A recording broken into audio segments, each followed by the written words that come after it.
ফ্যাসিবাদের বিরুদ্ধে, আওয়ামী লীগের দুঃশাসনের বিরুদ্ধে, হাসিনার বিরুদ্ধে, ষড়যন্ত্রের বিরুদ্ধে একটা সেন্টিমেন্ট, এই সেন্টিমেন্ট গতকালকে জাগ্রত হয়েছে।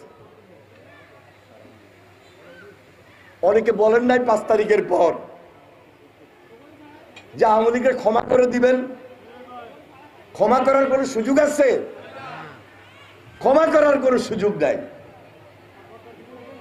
অনেকে আমাদেরকে বলেন নিষিদ্ধ করেন না কা।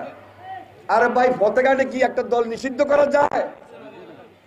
যদি বিচার হয় অটোমেটিক আমাদের যে সেন্টিমেন্ট, তারা যে অত্যাচার করেছে, তারা যে নির্যাতন করেছে, হাসিনা নিষিদ্ধ হয়ে গেছে, হাসিনা নিষিদ্ধ হয়ে যাবে, আওয়ামী লীগ নিষিদ্ধ হয়ে যাবে।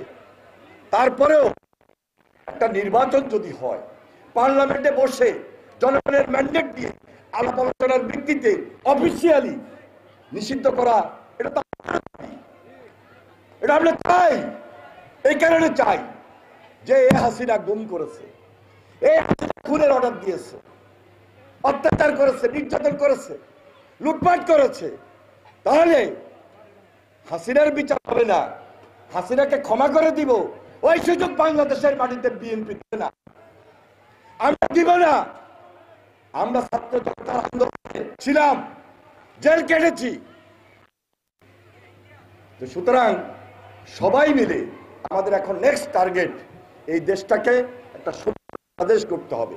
এই ছাত্রদের জন্য, এই প্রজন্মের জন্য এই ওয়াদা নিয়ে আমরা মাঠে নেমেছি, এই অঙ্গীকার নিয়ে আমরা মাঠে নেমেছি।